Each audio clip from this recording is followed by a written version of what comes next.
Judo has something special about it. The highs, the lows, the energy, and the emotions. I recently competed in the South German nationals. There were all of those and more. Like always in my fight video analysis series, I will break down the matches of me and my teammates for you. Maybe you can learn one or two things, or at least it's entertaining. So the first match of the day, I didn't feel well prepared and good physically at that time. So we bow and the match begins. So Uke went in leading with left foot and left hand. That's a big hint that signals to me that the fight will revolve around Kenkajutsu strategies. Unfortunately for me, big spoiler, I didn't realize it until I saw the video after the match. Here, a good Seonage attempt stuffed by me. We end up scrambling. He attempts to pass and was turned around.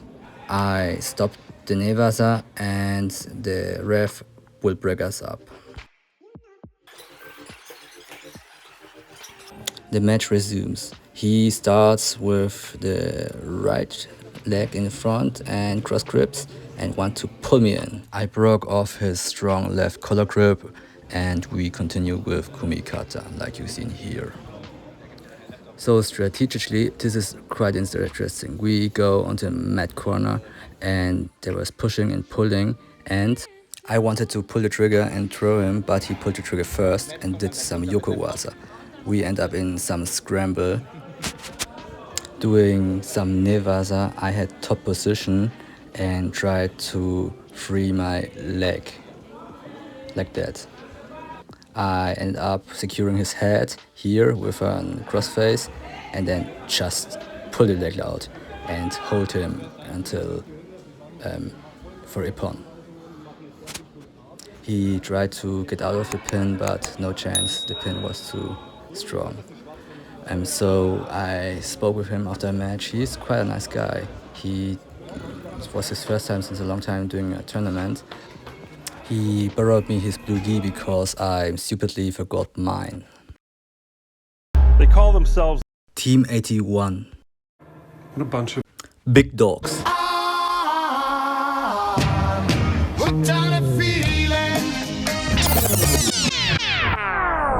So, jokes aside, while waiting for my next match, I was watching the match of some of my teammates from the TV Erlangen Judo Club, Maxim and Wenzel. They are both, in their part, exceptional judokas, and they know each other thoroughly from training. They're part of the self-proclaimed Team 81 kind of team in the team. They start with Maxim in blue getting a stronger collar grip from the kumikata exchange. You can see Wenzel in white trying to get Blue's right arm off because he feels in danger. Blue uses a beautiful ashibarai, countering the weak ashiwasa attempt of white. So let's see again. Here you can see Blue pushing in and white trying to release the tension, but Blue countering it.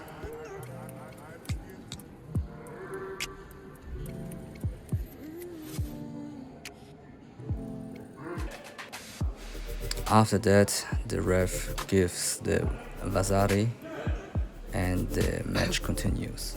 Maxim once again wins the kumikata exchange and has his right hand in and having both hands on the gi of white and standing perpendicular to white, the perfect opportunity to start a throw like this beautiful ojigari, which he couldn't finish because white managed to get on his stomach.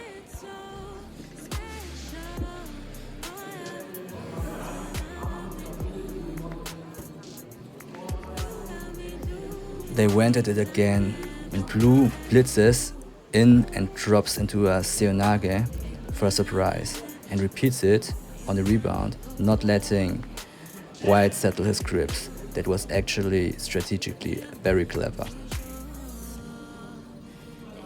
White gets his first Judo for inactivity.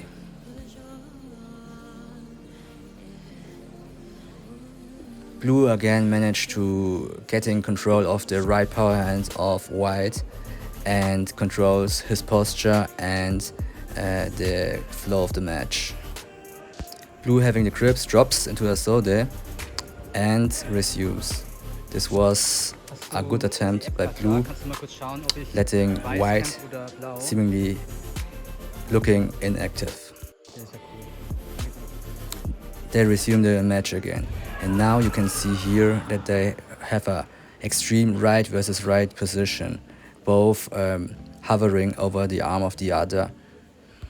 White resolves the pressure in the situation with a Tomonage attempt, which had the intention of getting out the situation without looking passive. This works for Blue because White getting his second Judo. Blue once again grips the right lapel of White, but now starts a rotation. White tries to use the rotation for an Uchimata attempt, but there's too much space between the two. Blue resolves the situation by trying to go into a drop seo or kataguruma. They went at it again, and this time for a change, White wins the grip exchange, getting a double color grip. Blue, feeling in danger, tries once again his Tomonage to get out of the situation.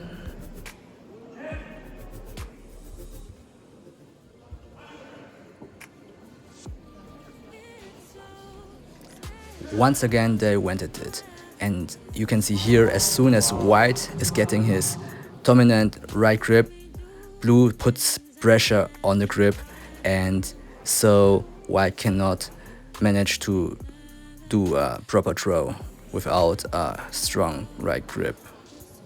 They do some kumikata, some movement here. You can see White's posture is being broken, so Blue goes into a sode again and make White look passive. Which is unfortunate because that's the first time in the match where White getting his dominant collar grip. Here White gets his third Shido and loses the match by it. All in all, this was a very interesting match. Wenzel and Maxim are very good judokas, and I hope you could learn a lot from the analysis.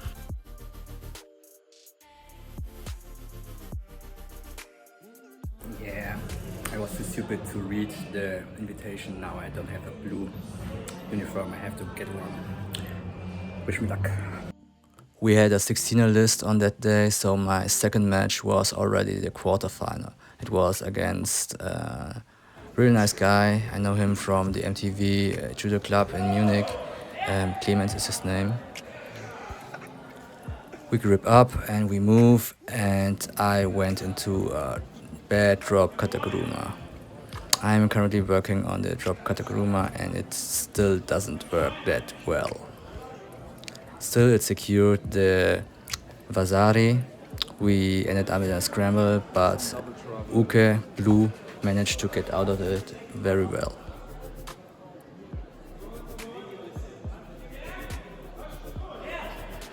The match continues. I get my dominant right collar grip and went into a drop seo and then into a Kuchimaki Komi, securing me the ippon and the match. From this angle you can see that the seonage is not properly executed. I have to turn more than 90 degrees to land the ippon out of it. Luckily I managed to do the Kochimaki Komi, which is actually currently a very popular combination on the ISJF circuit, but still this would have been ended sooner if I managed to do the drop seonage perfectly, but I still learn, I guess.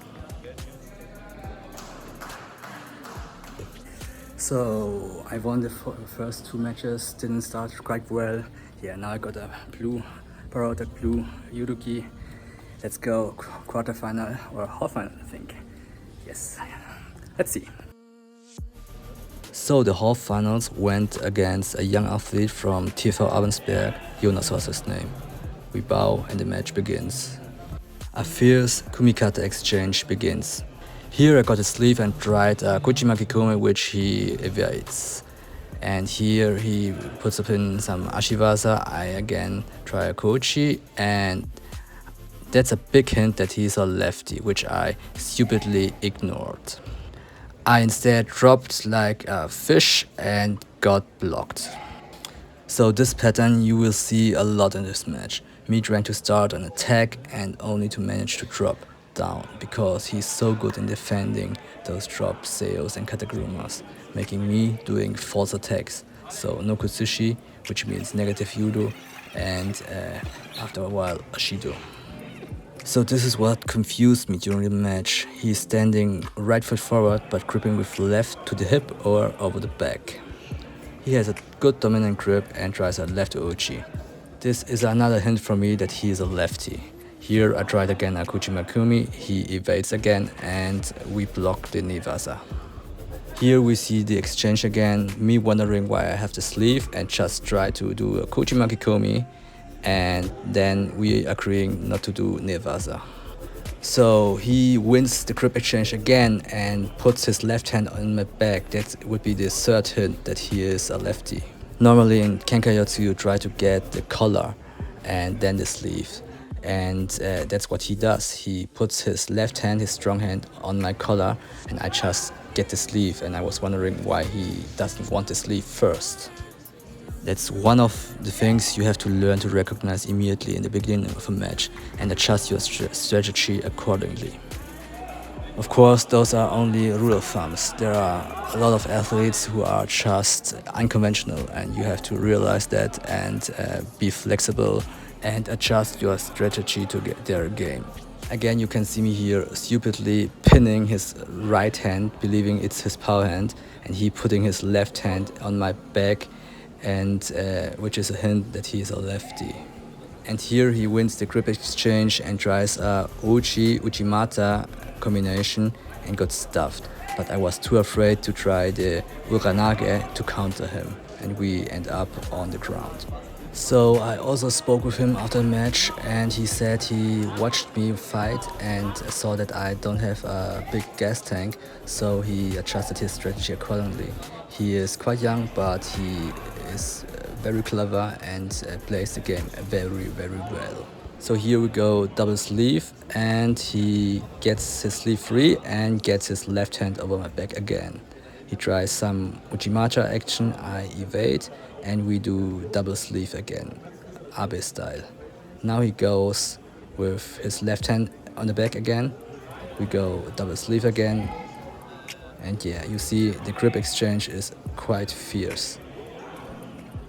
Here you can see he trying to make a sankaku, a triangle choke or a triangle hold down to work, but I do what I always did the whole day and just block the nevasa.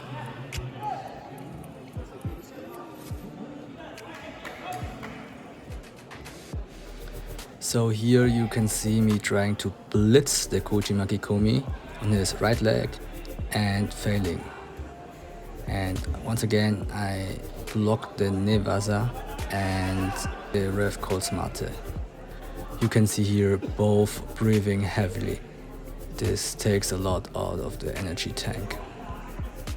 And the stamina issue has an effect on the quality of my attacks. So you can once again see the same grip exchange, but the Seonage attempt was lousy at best, and the Kochimaki Komi after that also. Further, it was very strategically unwise to just drop down without Kutsushi. This Shido was very well earned.